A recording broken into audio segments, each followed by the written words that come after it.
ओम शांति। दुख की दुनिया से दूर जाने के लिए शिव बाप संगम युग पर आकर हमारी झोली ज्ञान रत्नों से भरते हैं और जब हम राजयोग का अभ्यास करते हैं तो 21 जन्मों के लिए सदा सुखी हो जाते। तो आइए रिवाइज करते हैं आज के 8 अगस्त 2025 के मधुर महावाक्यों को। सदा किस खुशी में रहना है। हमने 84 का चक्र पूरा किया, अब हम अपने घर जाते हैं। ये कर्म भोग बाकी थोड़े दिन है। सर्व विकर्मों की जड़ क्या है? देह अभिमान। इस जन्म के पापों का बोझ हल्का करने की युक्ति क्या है? बाप को सच सच सुनाना। बड़े से बड़ी मंजिल कौन सी है? याद की। असुर किसे कहा जाता है? आसुरी स्वभाव वाले को। कर्म विकर्म कब बनते हैं? जब रावण राज्य शुरू होता है। विकर्माजीत का संवत किन से शुरू होता है? लक्ष्मी नारायण से। हमारा शास्त्र भक्ति मार्ग में छपता है, अभी क्यों नहीं? क्योंकि अब यह शास्त्र आदि सब खत्म हो जाने हैं। सन्यासी विकारी सुख को कागविष्ठा समान क्यों कहते हैं? क्योंकि आदि मध्य अंत दुख देता है। सबसे बड़ा पाप कौन सा है? काम कटारी। अमरनाथ अर्थात अमरपुरी स्थापन करने वाला।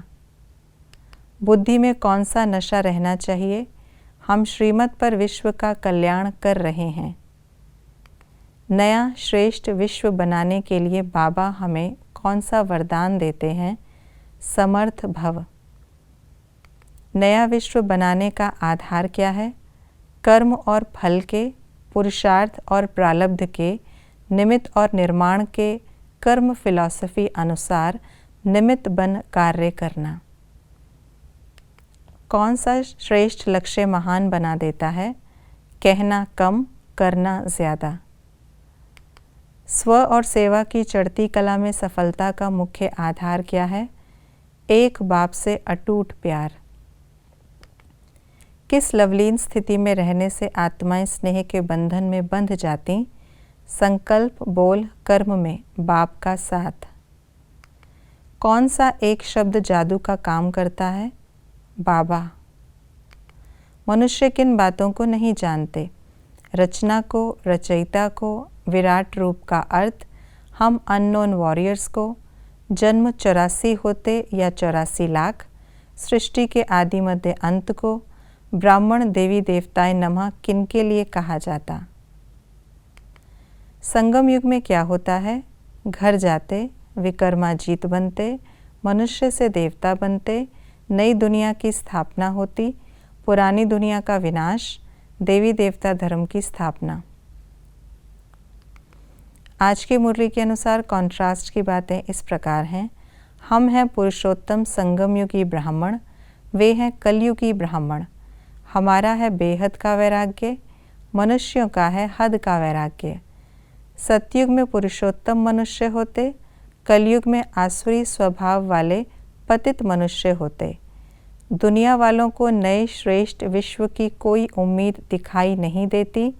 हमने यह कार्य अनेक बार किया है, हुआ ही पड़ा है। हमें किन बातों की धारणा करनी है? कोई विकर्म नहीं करना, सबका कल्याण करने की युक्ति रचना, ज्ञान की पॉइंट्स का विचार सागर मंथन करना, इस जन्म के किए हुए विकर्म बाप दादा को सच सच सुनाना, देही अभिमानी बन बाप को याद कर विकर्म विनाश करना। ये थी आज की मुरली की विशेष बातें। संगम युग एक ही ऐसा युग है जब हम अपने पुराने विकर्मों को याद के द्वारा विनाश करते हैं। तो अब हमें नया कोई विकर्म नहीं करना है। किए हुए पापों को उतारने के लिए बाप की याद में रहना है और सच सच बाप को सुनाना है। ओम शांति।